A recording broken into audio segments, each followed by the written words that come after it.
హల్లెలూయా.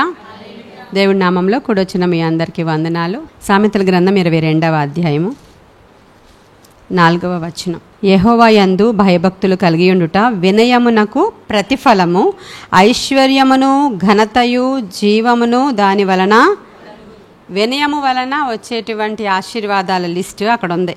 నీవు గనుక వినయముగా ఉంటే, దేవుని యందు భయభక్తులు కలిగి ఉంటే ఆటోమేటిక్గా మీకు వినయం ఉంటుంది. దేవుని యందు భయభక్తులు కలిగి ఉంటే ఆటోమేటిక్గా మీ జీవితంలోనికి వినయం అనేది వస్తుంది. వినయముతో మనం ఉంటే వచ్చే బ్లెస్సింగ్స్ ఉన్నాయి చూడండి. అక్కడ 3: ఐశ్వర్యము, ఘనత, జీవం. ఈ 3 బైబిల్ గ్రంథంలో ఏమైనా రాయబడి ఉన్నాయి అని అంటే అది శాసనం, దేవుడిచ్చినటువంటి వాగ్దానం, తప్పిపోలేనటువంటి వాగ్దానం అది. ఇప్పుడు ఎవరైతే వినయము గలవారు ఉంటారో వారికి ఐశ్వర్యం వస్తుందంట, ఘనత వస్తుందంట, జీవము కలుగుతుందంట. ఈ రోజుల్లో ఐశ్వర్యము సంపాదించాలి అంటే చాలా కష్టపడాలి కదా. డబ్బులు సంపాదించడానికే కదా అందరూ ఉద్యోగాలు చేస్తున్నారు. మనకు కావలసినవి అవసరతలు తీర్చుకోవడానికి ఉద్యోగం చేస్తున్నారు. కొంతమంది ఉద్యోగాన్ని మించి వేరే వ్యాపారాలు కూడా చేస్తుంటారు. పగలంతా ఉద్యోగం చేసి మరలా సాయంత్రం వేరే చోట ఎక్కడో పనుల్లో జాయిన్ అయ్యి, కొంతమంది ఉద్యోగము చేస్తూ నైట్ టైం జొమాటో బాయ్స్గా కూడా చేస్తూ ఉంటారు. కొంతమంది ఏవో ఉద్యోగం చేస్తూ వ్యాపారాలు చేస్తుంటారు. దేనికోసం ఇదంతా? డబ్బులు సంపాదించాలి, ఐశ్వర్యం కావాలి, మాకు ఐశ్వర్యం కావాలి అనే తపన ఉన్నవాళ్ళు ఇలాంటి పనులు చేసుకుని సంపాదించుకుంటారు. తప్పులేదు. మనకు ఆరోగ్యం ఉన్నంతసేపు మనము సంపాదించుకొని మనము కూడబెట్టుకోవడంలో తప్పు లేదు. అంటే రకరకాల ప్రయత్నాలు చేస్తూ డబ్బుల కొరకు, ఐశ్వర్యం కొరకు పాటలు పడుతూ ఉంటారు. ఘనత రావాలని, వాళ్ళకే మంచి పేరు రావాలని, అందరికంటే మేమే చాలా గొప్పవాళ్ళం అనిపించుకోవాలని ఘనత కొరకు కూడా ప్రాకులాడుతూ ఉంటారు. ఘనత రావడం కోసం ఏవేవో పనులు చేస్తూ ఉంటారు, వాళ్ళని వాళ్ళు ఘనపరచుకోవడానికి. దేవుడు ఏమని చెప్తున్నారంటే, దేవుని యందు భయభక్తులు ఎవరైనా కలిగి ఉంటే వాళ్ళు వినయ మనస్కులుగా ఉంటారు. ఒక సూత్రం అన్నమాట ఇది. ఎలాంటి సూత్రాలంటే బైబిల్ గ్రంథంలో ఎవడైతే తనను తాను తగ్గించుకుంటాడో వాడు హెచ్చింపబడతాడు అని చెప్పారు దేవుడు. ఆత్మ విషయమై దీనులైన వారు ధన్యులు, వాళ్ళు దేవుని యొక్క రాజ్యాన్ని స్వతంత్రించుకుంటారంట. వాళ్ళకి అంత గొప్ప భాగ్యం కలుగుతుందంట. ఇవన్నీ మనకు తెలుసు దీన మనసు గురించి. కేవలం వినయము అనే పదాన్ని ఇక్కడ చూద్దాం, ఎందుకంటే వినయం అనే రాసింది కాబట్టి. అంతేనా? అక్కడ వినయము గలవారికి వచ్చేటువంటి దీవెనలు చెప్తాను ఈరోజు మీకు. మనలో వినయం ఉందా లేదా? మనలో 80-90% పీపుల్కి వినయం అనే దానికి అర్థం కూడా తెలియదు. అసలు 80-90% మనుష్యులకి అసలు వినయం అంటే ఏంటి, ఎలా ఉంటుంది, దాన్ని ఒకసారి చూపిస్తారా మీరు? ఒకవేళ కానీ మీరు ఈరోజు చూపిస్తే మేము ఈ రోజు నుంచే మేము వినయముగా ఉండడానికి ట్రై చేస్తామండి అనుకుంటారు కొంతమంది. అసలు వినయం అంటే ఎలా ఉంటుంది? ఎవరిని చూపించాలి నేను? వినయము అనే దానికి ఒక మనిషిని నేను చూపించాలి. ఒక్కరిని మీకు మోడల్గా తీసుకొని రావాలంటే ఆయన యేసయ్య మాత్రమే. ఆయన ఏం చెప్పారంటే, మీరు నన్ను ఫాలో అయితేనే నా తండ్రి ఇంట నేను మీకు కట్టిన నివాస స్థలముల దగ్గరికి మీరు రాగలుగుతారు. ఎందుకంటే నేనే మార్గాన్ని, నేనే సత్యాన్ని, నేనే జీవాన్ని. కాబట్టి నన్ను ఫాలో అయితేనే మీకు మార్గం తెలుస్తుంది, నన్ను ఫాలో అయితేనే మీకు రూట్ తెలుస్తుంది. మరి నన్ను ఫాలో అవ్వలేదు అనుకోండి, మీకు రూట్ తెలియదు, ఎలా వస్తారు మీరు? కాబట్టి మనము వినయ మనస్కుడు ఎవరు, అసలు వినయం అంటే ఎలా ఉంటుంది, అసలు వినయంతో ఉన్న వాళ్ళ లక్షణాలు ఏంటి, వినయంగా ఉంటే దేవుడు ఏం చేస్తారు ఆలోచిస్తే, యేసుక్రీస్తు ప్రభువారు ఎంత గొప్ప దేవుడో. ఆయన మహాకాశాలు పట్టజాలనంత గొప్ప దేవుడంట. ఆయన సింహాసనాన్ని, పరలోక రాజ్యాన్ని, ఆయన ఆధిక్యతను అన్నీ విడిచిపెట్టుకొని భూమి మీదకి వచ్చి ఒక సాధారణమైనటువంటి ఒక స్త్రీ యొక్క గర్భములో ఒక మానవుడిగా ఒక పేదవాని ఇంట పుట్టడానికి ఆయన ఇష్టపడి ఆయన తగ్గించుకొని అని రాయబడి ఉంది. ఆయన ఏం చేశారంట, హేరోదు రాజు ఇంట్లో పుట్టొచ్చు, లేకపోతే చాలా ధనవంతుల ఇళ్లలో పుట్టొచ్చు, ఆయన చాలా గొప్పవారి ఇంట్లో పుట్టి కూడా యాగం చేయొచ్చు ఆయన. కానీ ఆయన తనను తాను తగ్గించుకొని మనకు మాదిరి చూపించి, ఆయన అవమానపరిచిన, ఆయన నిందకి అప్పగించిన, ఆయనని సిగ్గుపరిచిన, ఆయన ముఖం మీద పిడిగుద్దులు గుద్దుతున్నా, అసలు ఆయన యొక్క అంటే అంటే శక్తిని బట్టి వాళ్ళు ముఖం మీద గుద్ది నిన్ను ఎవరు గుద్దారో ప్రవచించు అని ఆయన శక్తిని కూడా వాళ్ళు ఇన్సల్ట్ చేస్తున్నా ఆయన ఎంత మాత్రం కూడా దాని విషయమై గర్వించలేదు, దాని విషయమై హెచ్చిపోలేదు. ఆయన తగ్గించుకొని ఆయన ఎంత వినయ మనస్కుడుగా ఉండి ఈ బోధ చేశాడు మనకి. ఏమని? మీరు ఎవరైనా సరే హెచ్చింపబడాలంటే మిమ్మల్ని మీరు తగ్గించుకోవాలి, మీరు తగ్గించుకోవాలి. ఎందుకంటే నేను సాత్వికుడను దీన మనస్సు గలవాడను గనుక నా కాడి మీరు భుజం మీద ఎత్తుకొని నడిస్తే మీకు ఆటోమేటిక్గా వినయము అనేది వచ్చేస్తుంది. ఇప్పుడు చిన్న పిల్లలకి వినయం అవసరమా లేదా చెప్పండి? ఇంట్లో ఉషా వాళ్ళ పిల్లల్ని ఎందుకు మందలిస్తుంది, ఎందుకు అరుస్తుంది, ఎందుకు కొడుతుంది? వాళ్ళు మాట వినాలి, తగ్గించుకోవాలి, వినయంగా ఉండాలి తల్లి దగ్గర. అంతేనా ఉషా? అంతే కదా. ఎప్పుడైనా మనం పిల్లల్ని మందలించామంటే రీజన్ అదే. ముందు మాట వినాలి, వినయంగా ఉండాలి పిల్లలు. పెద్దవాళ్ళు వినయం ఉండడం అవసరమేనా? ఒక ఆఫీసులో బాస్ దగ్గర వినయంగా ఉండడం అవసరమేనా అండి? ఒక ఆర్గనైజేషన్లో వినయంగా ఉండడం, అటువంటి వాళ్ళకే కదా హెచ్చింపులు వస్తాయి. బాస్ ఎవరిని హెచ్చిస్తాడు?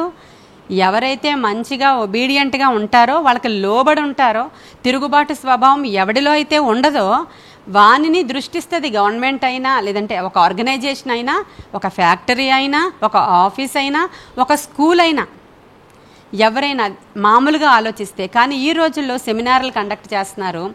ఈ రోజుల్లో చాలా చాలా ఏవో నేర్పించడానికి తీసుకుని వెళుతున్నారు. అక్కడ ఏమని నేర్పిస్తున్నారంటే మనం ఎలా ఉండాలంటే మనల్ని మనం హెచ్చించుకోవాలి, మనల్ని మనము గొప్ప చేయడం మొదలు పెట్టాలి, మనల్ని మనము ఉన్నత స్థితిలో ఉన్నట్లుగా ఊహించుకోవాలి, మనము ఆ రేంజ్లోనికి వెళ్ళినట్లుగా మనమే సుపీరియర్స్ అన్నట్లు, మన లైఫ్కి మనమే బాస్ అన్నట్లు మనం రూల్ చేయడం మనకి రావాలి, మనం ఏలాలి, మనం ఆధిక్యత సంపాదించుకోవాలి అనేది ఇప్పుడు ఈ లోకంలో చాలా చాలామంది నేర్పిస్తున్నారు. ఇవన్నీ వినే ఉంటారు, మీరు చూస్తూనే ఉంటారు. మీరు మనం ఎలా ఉండాలి, మనం చాలా గొప్పవాళ్ళం అన్నట్లు మనం బిహేవ్ చేయాలి, మనం రాజులం అన్నట్లు ప్రవర్తించాలనేది ఈ రోజుల్లో చాలామంది సేవకుల యొక్క బోధ ఉంది.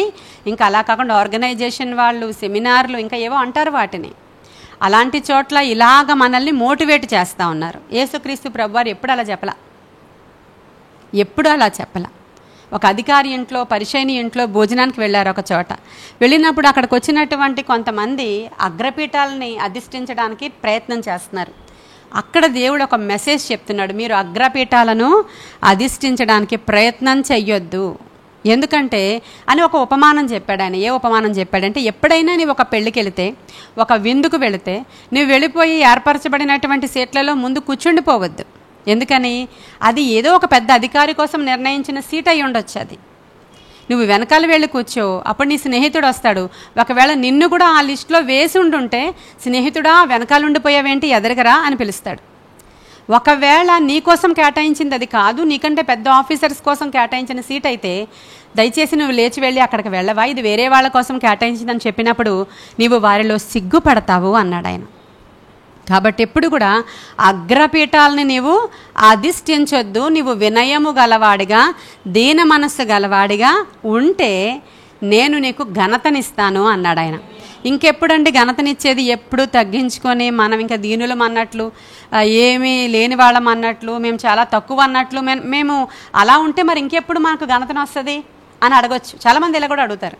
ఎంతకు తగ్గించుకోవాలండి? తగ్గించుకునే కొద్ది ఇంకా అణిచేస్తున్నారు, తగ్గించుకునే కొద్ది ఇంకా చేతకాని వాడని అనుకుంటున్నారు, తగ్గించుకునే కొద్ది మేమేదో చాలా తక్కువ వాళ్ళం, చిన్నోళ్ళం అనుకుంటున్నారు కాబట్టి అని మాట్లాడతారు వాళ్ళు.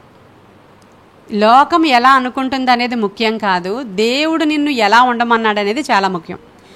ఎలా ఉంటే నీకు ఏం చేస్తాను అనేది చాలా ముఖ్యం కదా.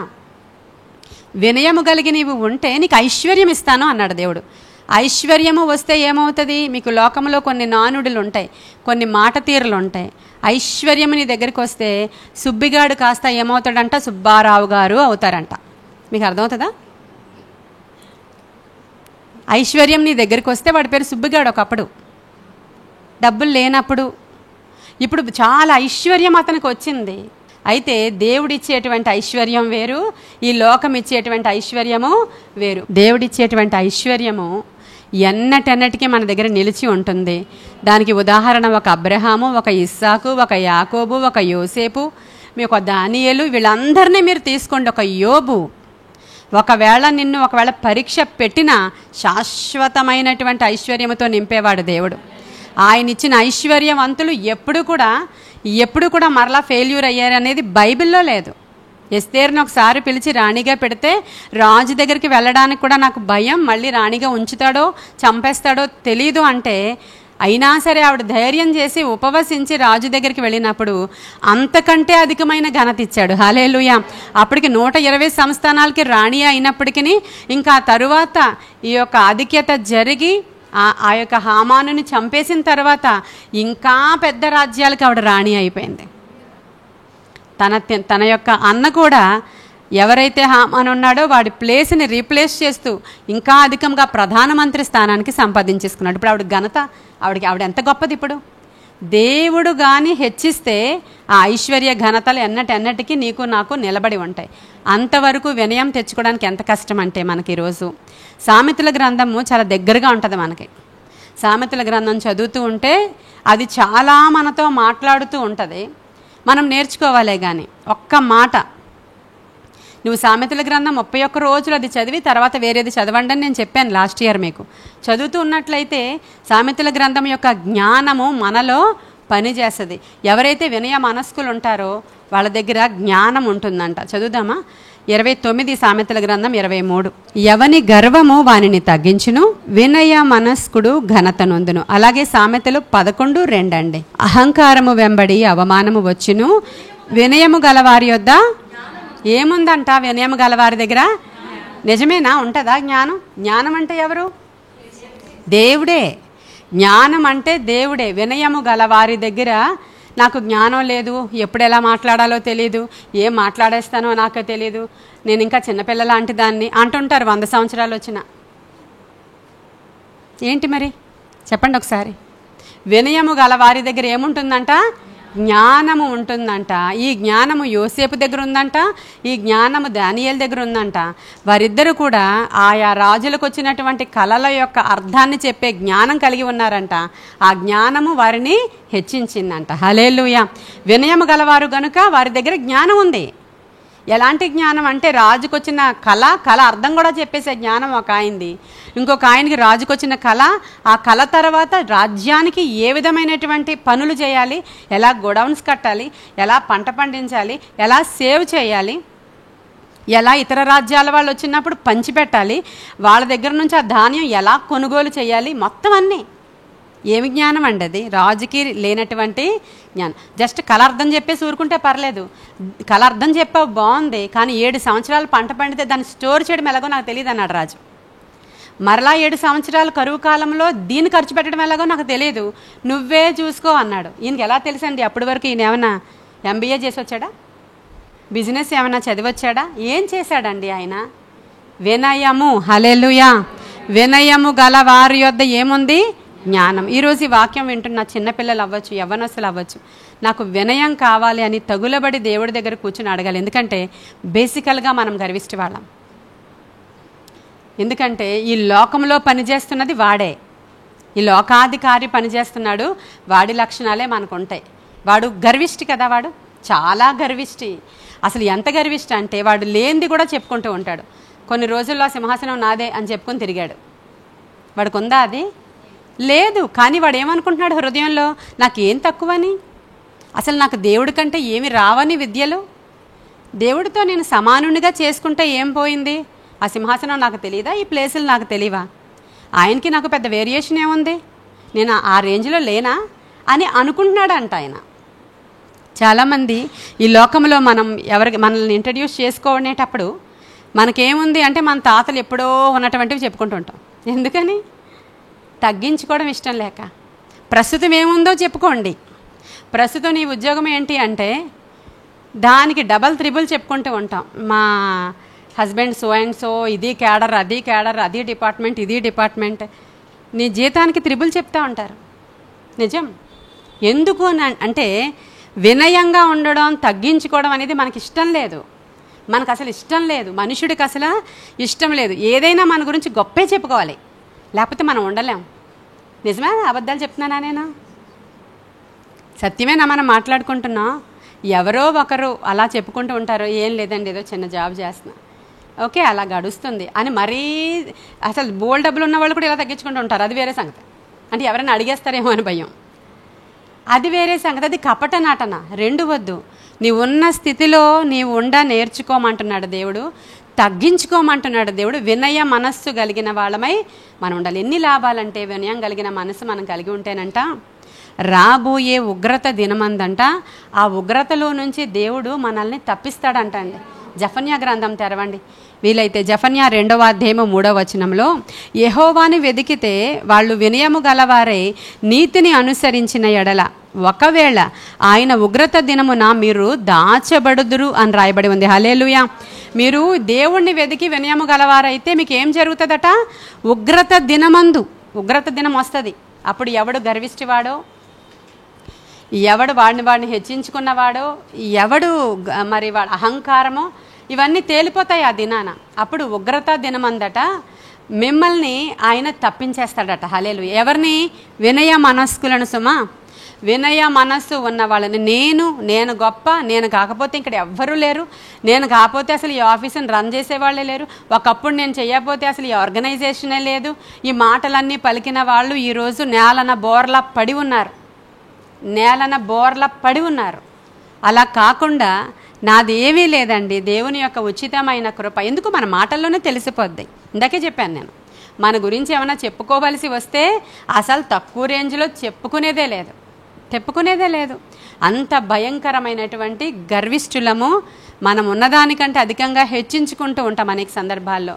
ఇక మరి వినయము గురించి యోబు గ్రంథంలో 22:29 చూడండి. వినయము గలవారిని ఆయన రక్షించును. అయితే మనం వినయముగా ఉంటే ఏమవుతుందంట? మనకి ఆపదలలో నుంచి ఆయన రక్షిస్తాడు, అపాయములో నుంచి ఆయన రక్షిస్తాడు, బంధకాలలో నుంచి విడిపిస్తాడు, బాధలలో నుంచి రక్షిస్తాడు. ఉగ్రత దినమందు కూడా మనకి రక్షణ భాగ్యము దొరుకుతుంది. మరి నేను ఎంత వినయము అని చెప్పినా మనం ఇక్కడ చిన్న గుంపులోనే వినయం చూడలేం. ఎవరినో ఏమో అంటే ఎవరో మానేస్తారంట చర్చ్. ఎవరో అన్నారు, మనం అనలేదు వాళ్ళని. అంత మాట నేను అస్సలు సహించను, భరించను, పడను, నా మమ్మల్నే అంటారా? అదేంటి? గర్వం అంటారా? అహంకారం అంటారా? వినయం అంటారా? అదే మనం ఎక్కడ చూపించుకోవాలి? మరి వినయాన్ని మనం ఎక్కడున్నామో అక్కడే చూపించుకోవాలి. మీరు కాలేజీలో ఉంటే మీ వినయము కాలేజీలో చూపించుకోండి, అందరికంటే తగ్గించుకోవడంలో తప్పేమీ కూడా లేదు. మనము స్కూల్లో ఉంటే స్కూల్లో చూపించుకోవాలి. వాడు ఎప్పుడు అంతే అని మనల్ని ఎంత డిగ్రేడ్ చేసినా నో ప్రాబ్లం. ఆ తగ్గించబడిన వాడే రేపటి దినాన ఖచ్చితంగా హెచ్చింపబడతాడు. వెలివేయబడిన వారినే దేవుడు ఖచ్చితంగా హెచ్చింపులోనికి తీసుకొస్తారు. నేను గొప్పగా ఉండాలని ఎవరు ఆలోచించారో వారెవరికి అసలు పునాదే లేదండి. ఎందుకని? అది సాతాను లక్షణం. కాబట్టి ఐశ్వర్యం ఎలా వస్తుందంట? దేవుడు హెచ్చిస్తాడు. అలా వినయము గలవారిని యోబుని దేవుడు ఎలా హెచ్చించాడు? ముందు ఆయన ధనవంతుడే అయినా సరే, తర్వాత ఆయన వినయాన్ని బట్టి, ఆయన విధేయతను బట్టి, ఆయన నిరీక్షణను బట్టి, ఆయన విశ్వాసాన్ని బట్టి మరలా రెండంతలుగా దేవుడు ఆయన్ని హెచ్చించాడు. రాజుల్ని కూడా అంతే కదా. దావీదు ఎంత తగ్గించుకున్నాడో మనకు అర్థమైపోద్ది. ఇక అసలు దావీదు యొక్క తగ్గింపు నేను మాటలతోనే చెప్పలేను. ఎంత తగ్గింపు అండి! అసలు ఎంత కెపాసిటీ ఉండి, ఎంత యుద్ధవీరుడు అయ్యుండి, ఎంత టాలెంట్ అయి ఉండి, ఒక గొల్లియాతే ఆయన పక్కన నిలవబడలేపాడు. సౌలు ఎంతసేపు ఒక్క రాత్రి దావీదు అనుకున్నాడంటే చాలా అయిపోయాడే. కానీ తగ్గింపు. అన్నల దగ్గర, ఒరే నీకేం తెలుసురా, నువ్వు అసలు గర్విష్ఠుడివి, నువ్వేంటి వచ్చి వాడి గురించి అడుగుతున్నావు, నోరు మోసుకుని క్యారేజ్ ఇచ్చి అవతల పో అన్నారు వాళ్ళు. అప్పుడు అన్నలకు చెప్పట్లేదని ఇంకోటి దగ్గరికి వెళ్ళి అడిగాడు. వాడి దగ్గరికి అడిగితే వాడు చెప్పాడు, ఇలా గొలియాత్ అనేవాడు వచ్చాడు, ఇలా జరిగింది అలా జరిగింది. అన్నలు చెప్పట్లేదు, నీకెందుకురా, నువ్వు అసలు గర్విష్ఠుడివి, లేనిపోని ఏవో మాట్లాడతావు, ఇక్కడ లేనిపోని తంటాలు తెస్తావు, అవతల పో అన్నారు వాళ్ళు. అయినా సరే ఇంకా యోసేపు, అన్నలు ఎంత చేసినా సరే ఆ వినయం చూడండి. అంతేనా? మనం తగ్గించుకుని ఇంట్లో తగ్గించుకుంటే ఏమన్నా ప్రాబ్లమా మోనిక? ఏం లేదు కదా. ఇంట్లో తగ్గించుకుంటున్నావా నువ్వు? ఎవరు 2-3 పిల్లలు ఉన్నప్పుడు వాళ్ళు రెచ్చిపోతుంటారు, నాకు చూడలేదు, ఇది చేయలేదు, అది చేయలేదు, అదిగో దాన్నే చూసావు, ఇదిగో దీన్నే చూసావు, అదిగో వాడినే చూసావు. అప్పుడు నువ్వు తగ్గించుకో. ఒక్కరు తగ్గించుకోండి, నాకు తెలియదు ఎవరు తగ్గించుకోవాలో మీ ఇంట్లో. ఆ తగ్గించుకున్న వాళ్ళనే దేవుడు ఇంట్లో ఎవరినైతే చిన్న చూపు చూస్తారో వాళ్ళే హెచ్చించబడతారు. ఎప్పుడు కూడా ఎప్పుడు కూడా అది అది 100% ట్రూ. అది అర్థమవుతుందా అండి? ఇది దేవుడు చెప్తున్నటువంటి సత్యం. కాబట్టి వినయం అనేది ఎలా వస్తుందయ్యా అంటే దేవునిని వెతుకుట ద్వారా, దేవుని సన్నిధిలో గడుపుట ద్వారా పశ్చాత్తాపపడి దేవుణ్ణి అడగాలండి. అడగాలి వినయం కోసం కూడా. నాకు వినయం కావాలి ప్రభువా అని అడగాలి. మనం అందరం అడగాలి. నేను నా బోధలో నేను వినయంగా బోధించడం చాలా అవసరం. ఎవరు ఏమన్నా సరే రెచ్చిపోకుండా, ఎక్కడెక్కడికో వెళ్ళిపోకుండా తగ్గించుకోవడం చాలా అవసరం. ఇవన్నీ నాకు మీకు, ఎందుకంటే మనం మనుషులం కాబట్టి అవన్నీ సహజంగా లేవు. మనకి ఎప్పుడు వస్తాయంటే ఎక్స్పీరియన్స్ ద్వారానే వస్తాయి మనకి. ఇంకా కొంతమంది ఉంటారు అన్నిటికీ తగ్గించుకుంటారు, ఏం పర్లేదు లాస్ట్ వరకు ఉంటానండి, లాస్ట్లో ఇవ్వండి పర్వాలేదు, లాస్ట్ వరకు ఉంటాను, ఏం లేదండి నేను తుడుస్తానండి, ఏం లేదండి నేను బాత్రూమ్కి అడిగేస్తానండి, ఏం లేదు, చాలా ఉంటారు ఇలా. చర్చిలో అందరికంటే నేనే తగ్గించుకుంటాను తెలుసా అనే గర్వం ఉంటుంది వాళ్ళకి. బాగుంది కదా ఇది కూడా. చర్చిలో అందరికంటే నేనే తగ్గింపగలదా అని తెలుసా, నేనే ఒబీడియంట్ తెలుసా, నేనే గొప్పదాన్ని తెలుసా అనే గర్వం ఉంది అక్కడ. కాబట్టి గర్వం చాలా ప్రమాదకరమైనది. అది ఏ రకంగానైనా ఎంటర్ అవుతుంది మనలోనికి, చెప్పలేము అది. కాబట్టి చాలా జాగ్రత్తగా ఇప్పటికైనా వినయ మనస్కులమై ఈ రోజు అడిగితే ఈ రోజు ఆయన కనికరిస్తాడు. ఎవరిని కనికరించాడో చెప్పనా? ఆహాబు రాజు ఉన్నాడు, మంచోడే పాపం అతను. కానీ వచ్చిన భార్య మంచిది కాదు, ఇంత అంత దుర్మార్గురాలు కాదు. నాబాలుని కాదు, అతను ఎవరిని నాబోతుని చంపించేసింది. చంపించిన తర్వాత దేవునికి కోపం వచ్చేసింది. ఏలియా దగ్గరికి వెళ్ళి చెప్పాడు. వాడి దగ్గరికి వెళ్ళి నేను కొన్ని మాటలు చెప్పేసిరా అన్నాడు. సరే ప్రభు అన్నాడు. ఏలియాకి దేవుడు ఏమేం చెప్పాలో చెప్పాడు. ఏలియా స్ట్రైట్ అవే వచ్చేసాడు. వచ్చినప్పుడు ఆహాబు అడుగుతున్నాడు, పగవాడా నీ చేతుల్లో పడిపోయినా అయిపోయిందా, నాకు వర్డ్ దిగొచ్చేసిందా, నాకు తెలుసు ఇప్పటికే భయపడుతున్నాను, నేను పడిపోయాను కదా నీ చేతిలో నేను, చెప్పు అన్నాడు. చెప్పు అంటే ఇంక మొదలుపెట్టాడు ఆయన. మొదలుపెట్టి నువ్వు అమ్మేసుకున్నావు కదరా నిన్ను నువ్వని మొదలుపెట్టాడు ఆయన. మాటలు చూస్తారా, బాగుంటాయి. 1వ రాజుల గ్రంథం 20వ వచనం నుంచి నేనే చదువుతున్నాను, వినండి. అంతటా ఆహాబు ఏలియాను చూచి, నా పగవాడా నీ చేతిలో నేను చిక్కుబడితినా అని పలుకుగా, ఏలియా ఇట్లా నేను యెహోవా దృష్టికి కీడు చేయుటకు నిన్ను నీవే అమ్ముకొని ఉన్నావు గనుక నా చేతిలో చిక్కితివి. అందుకు యెహోవా ఈలాగు సెలవిచ్చాను, నేను నీ మీదకి అపాయము రప్పించెదను, నీ సంతతి వారిని నాశనము చేతును. అల్పులేమి ఘనులేమి ఇజ్రాయేలు వారిలో అహాబు పక్షమున ఎవరునూ లేకుండా పురుషులను అందరినీ నిర్మూలనము చేతును. ఇజ్రాయేలు వారు పాపము చేయుటకు నీవు కారకుడవై నాకు కోపము పుట్టించితివి గనుక నెబాతు కుమారుడైన యెరోబాము కుటుంబమునకు, అహియా కుమారుడైన బయాషా కుటుంబమునకు నేను చేసినట్లు నీ కుటుంబమునకు చేయుదునని యెహోవా సెలవిచ్చుచున్నాడు. 25వ వచనం కూడా చూడండి. భార్య అయిన యెజబేలు ప్రేరణ చేత యెహోవా దృష్టికి కీడు చేయ తన్ను తాను అమ్ముకొనిన ఆహాబు వంటి వాడెవ్వడునూ లేడు. ఇజ్రాయేలీల ఎదుట నుండకుండా యెహోవా వెళ్ళగొట్టిన అమోరీయుల ఆచార రీతిగా విగ్రహాలను పెట్టుకొని అతడు బహుహేయముగా ప్రవర్తించెను. ఇంతవరకు ఆహాబు గురించినటువంటి వర్డ్ దేవుడి దగ్గర నుంచి దిగొచ్చి మామూలు తిట్లు కావవి. సిగ్గున్నవాడు అక్కడే చచ్చిపోతాడు అనమాట. అలాంటి తిట్లు తిట్టారు దేవుడు. ఎలాంటి నీచుడు అంటే నువ్వు భార్యకి అమ్ముడిపోయావు కదరా, ఇలాంటి తిట్లు అనమాట. ఎవరి దగ్గర నుంచి వచ్చాయి? దేవుడి దగ్గర నుంచే వచ్చాయి ఈ తిట్లన్నీ. అమోరీయుల దేవతలను తీసుకొచ్చి మళ్ళీ ఇక్కడ పెట్టావు కదా, ఇజ్రాయిలీలు అందరూ చెడిపోవడానికి కారకుడు అయ్యావు కదా, నిన్ను క్షమించేది లేదు అసలు. నీవు నీ సంతతి వారు తర్వాత తరము వారు అందరినీ కూడా బయేషా కుటుంబానికి ఎలా చేశానో అంతకంటే దారుణంగా జరుగుద్ది నీకనే వర్డ్ దేవుడి దగ్గర నుంచి వచ్చినప్పుడు ఇప్పుడు ఇతను ఏం చేయాలి? ఇంకా ఏడుస్తాడు, ఎవడైనా ఏడుస్తాడు. భయం వేసింది, ఏడ్చాడు. ఇది కాదనుకున్నాడు, కనికరమ గల దేవుడని గ్రహించాడు, గోనె బట్ట కట్టుకున్నాడు, ఉపవాసం పెట్టుకున్నాడు, వినయము గలవాడై. చూడండి అక్కడ 29. ఆహాబు ఏమయ్యాడంట, పైన 27 నుంచి చదువుతాను చూడండి. ఆహాబు ఈ మాటలు విని తన వస్త్రములు చింపుకొని గోనె బట్ట కట్టుకుని ఉపవాసం ఉండి గోనె బట్ట మీద పడున్నాడు. రాజు ఎక్కడ పడుకున్నాడు? నేల మీద. మనం పడుకుంటామా? గోనె బట్ట కట్టుకుని ఈరోజు అందరూ రండి ప్రేయర్కి అన్నాను అనుకో, మోనిక కిందకి వెళ్ళిపోయి మేడ మీదకి వెళ్ళిపోయి ఫస్ట్ అప్పటి వరకు డ్రెస్ వేరే తెచ్చుకుని అక్కడ ఫుల్ తయారైపోయింది అంతా తీసేసి జస్ట్ ఇక్కడి నుంచి ఇక్కడికే గోని ఇలా పట్టుకొని వస్తుంది అనమాట అక్కడికి. అంటే మనకే అంత సిగ్గు, ఎంత అసలు మనల్ని మనం తగ్గించుకొని ఇక రాజు ఏం చేస్తున్నాడు? మర్చిపోయాడు నేను రాజునని. రాజు ఏంటి, ఇంకా సేవకుడు ఏంటి, దేవుడే కలుగజేసుకుని నన్ను తక్కువ చేసి నన్ను పడేస్తే మూలకి నేను ఏ పాటి వాడను, గోనె బట్ట కట్టుకుని ఏడవడం మొదలుపెట్టాడు ఆయన. ఇంకా ఎలా అంటే వినయాన్ని ఏమంటారు? హ్యూమిలిటీ అంటారు. ఇంకా ఆ లెవెల్లోనికి దిగిపోయాడు అనమాట. దిగిపోయి ఆయన ఏం చేస్తున్నాడంటే వినయము, ఇంక ఎంతటి వినయం అంటే, అయ్యా నిజంగా నేను చెయ్యాలని చేయలేదు కానీ అన్నీ ఇలా జరిగిపోయినాయి అని చెప్పి వినయముతో ఉపవాస ప్రార్థన చేస్తుంటే దేవుడు చూశాడంట. ఎవరిని? ఆహాబుని. దేవుడు చూశాడు, ఏలియా చూడలేదు. ఏలియా దగ్గరికి వెళ్ళాడు దేవుడు. ఏలియా దగ్గరికి వెళ్ళి, ఏలియా చూసావా, ఆహాబు ఉపవాసం ఉన్నాడు, గోనెబట్ట కట్టుకున్నాడు, ఏడుస్తున్నాడు, వినయముతో ప్రార్థిస్తున్నాడు, వెళ్ళి ఒకసారి వెళ్ళి ప్రార్థన ఆలకించానని చెప్పు. హల్లెలూయా. వినయము చూడండి ఒకసారి, మీకు వినయము ఎంతటి బ్లెస్సింగ్ మీకు తీసుకొస్తుందో చూడండి. నువ్వు వినయము కానీ సంపాదించుకుంటే దేవుడు మనసుని ఎలా దోచుకుంటావో చూడు. నువ్వు ఎంతటి పాపాత్ముడు, దుర్మార్గుడు అయినా సరే వినయముగా ప్రార్థించాడంట. వినయము ప్రార్థన స్టైల్లో కూడా వినయం కావాలి. నువ్వు ఇది చెయ్యంతే, నువ్వు అది చెయ్యంతే, నువ్వు ఇలా చేస్తావంతే, మేము అలా చేసామంతే, ఎందుకు చెయ్యవు అసలు చూస్తానంతే. ఉన్నారండి, నేను విన్నానండి ప్రార్థనలన్నీ. విశ్వాసముతో చేయడం వేరు, దేవుని పాదాల చెంతక వచ్చి దేవునిని గోజాడుతూ ప్రార్థించేది వేరు.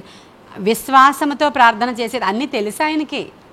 నువ్వు విశ్వాసంతో చేస్తున్నావా, హృదయ గర్వంతో చేస్తున్నావా, అసలు ఏమి లోపల పెట్టుకుని కపటంగా చేస్తున్నావా, అసలు నీలో ఆ యొక్క వినయ మనస్కు ఉందా? కొన్ని పరీక్షలు పెడతాడు ఆయన. ఇక్కడ వెంటనే వినయము గలవాడుగా ఉన్న ఆహాబు దగ్గరికి, ఆ మాట చూడండి 29. ఆహాబు నాకు భయపడి వినయముగా ప్రవర్తించుట చూచితివా? ఆ అపాయము అతని కాలమునందు సంభవింపకుండా ఆపి అతని కుమారుల కాలమందు అతని కుటుంబీకుల మీదకి నేను దానిని, అంతే, క్లోజ్. ఇప్పుడు ఈయన ఎన్నాళ్ళు బ్రతుకున్నాడో, దేవుడు ఎంత ఆయుష్కాలం ఆయనకి ఇచ్చాడో, ఆ టైంలో ఇంక ఉగ్రత రాదు. ఎంత గొప్ప విషయం. నీవు నేను బ్రతుకున్నంత కాలము కూడా నీ ఇంటి మీదకి ఏ కీడు రాదంట. హల్లెలూయా. నీ ఇంటి మీదకి ఏ అపాయము రాదంట, నీకు వినయం ఉంటే. ఇంకా నువ్వు వినయం నీ బిడ్డలకు నేర్పించుకుంటే పిల్ల తరాలు కూడా ఎవరి మీదకి కూడా ఉగ్రత రాదండి. హల్లెలూయా. చూసావా, ఈ చిన్న మాటలో వినయంలో మీకు ఎంత ఉందో ఒకసారి అర్థం చేసుకోండి. దీన్ని ఈరోజు మనం కొనుక్కుని తెచ్చుకోవాలి తప్ప మన దగ్గర లేదండి. ఇది మాత్రం నిజం. వినయ మనస్సు అనేటువంటి వినయాన్ని ధరించుకున్నటువంటి భక్తులు చాలామంది మనకు కనిపిస్తారు. వాళ్ళల్లో ప్రాముఖ్యంగా మనం విలియం కేరీ అనేటువంటి ఆయన్ని చెప్పుకోవచ్చు. ఆయన విదేశాల నుంచి భారతదేశం ఏ ఫెసిలిటీ లేనప్పుడు వచ్చి ఎంత సువార్త ప్రకటించి భాషలన్నీ నేర్చుకొని బైబిల్ని తర్జుమా చేసి భార్యని బిడ్డల్ని పోగొట్టుకుని ఎంతో సేవ చేసినటువంటి ఆయనకి అవార్డు ఇవ్వాలని చెప్పి ఆయనను సత్కరించాలి, సన్మానం చేయాలని ఒక సభ జరుగుతూ ఉంటే ఒక వ్యక్తి, ఎవరో ఈయనంటే పడని వ్యక్తి వచ్చి, ఈయనలో గొప్పేముంది, ఇతను ఒక చెప్పులు కుట్టుకునేవాడు కదా, ఈయన అవమానించాలి అనుకున్నాడు. ఆ సభలో ఈయన అన్నాడు, విలియం కేరీ గారు ఆయన చెప్పులు తయారు చేసేటువంటి షూ మేకర్ ఆయన, అలాంటి వ్యక్తికి ఈరోజు ఇంత సన్మానం జరగడం చాలా మంచిది అనేటువంటి విషయాన్ని ఆయన సభలో మాట్లాడతాడు. అంటే ఘనత ఇవ్వాలని కాదు కానీ ఆయన అవమానించాలి అని ఆ మాట మాట్లాడినప్పుడు విలియం కేరీ గారు వచ్చి మాట్లాడతారు. ఏమని అంటే, అయ్యా మీరు నాకు చాలా పెద్ద బిరుదు ఘనత ఇచ్చేస్తున్నారు, నాకు అంతటి యోగ్యత లేదు, నేను షూ మేకర్ని కాదు, షూ రిపేరర్ని, నేను చెప్పులు కుట్టుకునేవాడిని అయ్యా, షూలు తయారు చేసేవాడిని కాదు, అలాంటి నన్ను ఈ స్థితిలో దేవుడిని పిలిచి సేవలో వాడుకున్నారు, మీరు నాకు ఇంకా పెద్ద పోస్ట్ ఇచ్చేస్తున్నారని ఆయన తగ్గించుకున్నాడంట. ప్రియమైన దేవుని బిడ్డలారా, ఈరోజు మరి విలియం కేరీ గారు ఎంత ఘనత పొందుకుని ఈ రోజుకి మనం మాట్లాడుకుంటున్నాం.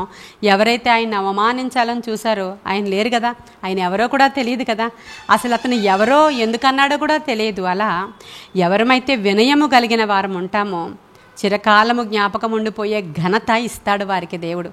ఆ విధంగా ఘనపరచడం దేవునికి ఇష్టం. ఈ సామెతల గ్రంథంలో చెప్పబడినట్లుగా వినయ మనస్కులకి దేవుడు ఐశ్వర్యాన్ని ఇస్తాడు, ఘనతనిస్తాడు, జీవాన్ని ఇస్తాడు. ఈరోజు వినయము నీకు కావాలని ఆహాబు రాజులాగా అడగాలండి. అడుగుతారా? నాకు ఉందా ఆల్రెడీ, మీరు వెళ్ళరండి అంటారా నన్ను? అలా అన్నా సరే పర్లేదు, ఉందేమో అనుకుని వెళ్ళిపోతాను, ఏం పర్లేదు. లేదా? ఉందా? లేదు కదా, ఒప్పుకున్నారా? ఉంది కదా. మనందరికీ ఇంకొకరు మాట చెప్తే మనం అసలు వినం, వాళ్ళ మాట ఎందుకు వినాలని. పోనీ ఎవరో ఒక మంచి సలహా ఇచ్చారు కదా విందాము అనే ఆలోచన లేనివాడు గర్విష్ఠువాడే. ఎవరో మన పక్కన తోటికోడలో, మన చెల్లో, మన అక్కో ఏదో చెప్పింది ఒక సలహా, ఇలా చేయి అలా చేయను. అబ్బాయి అస్సలు లోబడాలి. లోబడేటువంటి మనసు మనకి కావాలి. సరే, కొన్ని మాటలు దేవుడు మన వెనుకల్లో దీవించునుగాక. ఆమేన్. స్తోత్రములు దేవా, పరిశుద్ధుడానికి వందనాలు. ప్రేమగల మహా గొప్ప తండ్రి, నీకు వందనాలయ్యా. కృపగలిగిన తండ్రి, ఈరోజు మాట్లాడే మాటల్లో దేవా, ఇదిగో నాలో మాలో ఇక్కడ చెప్పి నేను భ్రష్టురాలను కాకూడదు, వినుచున్న వారిలో కూడా ఎవరు కూడా విని కూడా భ్రష్టత్వంలోనికి వెళ్ళకూడదు. మా ఉద్యోగాన్ని బట్టి, మా అందాన్ని బట్టి, మాకు ఇచ్చిన సంపదను బట్టి, మేము కలిగి ఉన్న వాటిని బట్టి, మా బిడ్డలను బట్టి, వారి కలిగి ఉన్న చదువులను బట్టి మేము అతిశయిస్తే నాయన అవమానమే వస్తుంది తప్ప ఆశీర్వాదం రాదు ప్రభువా. తెలిసి తెలియక దేని ద్వారా మేము అతిశయించామో వాటన్నిటిని బట్టి క్షమించమని వేడుకుంటున్నాం. ఇక మీదట అయ్యా అలాంటి మనస్సు మాకు లేకుండా వినయ మనస్సు మాకు కావాలని, అది బహుమానముగా ఇవ్వమని మేము అడుగుచున్నాము దేవా. హృదయం అంతా గర్వముతో నింపుకొని పైకి నాయన దీనమైన మాటలు మాట్లాడే నటన కూడా మాకొద్దు తండ్రి. అయ్యా ప్యూరిటీ కావాలి, మా హార్ట్లో ప్యూరిటీ కావాలయ్యా. వినయ మనస్సు మాకు కావాలని వినయముగా నీ పాదాల దగ్గర వేడుకుంటున్నాం యేసు నాయన. గొప్ప కార్యాలు జరిగించి మీ నామానికి ఘనత తెచ్చుకోమని నీ కృపగల హస్తానికి కూడి ఉన్న మమ్మల్ని అప్పగించుకుంటూ ఈ మాటలు మా వినికిడిలో దీవించి అనేకులకు ఆశీర్వాదకరముగా మార్చి నడిపించి మహిమ పొందుకోమని యేసయ్య శ్రేష్ఠ నామంలో అడుగుచున్నాము తండ్రి. God bless you.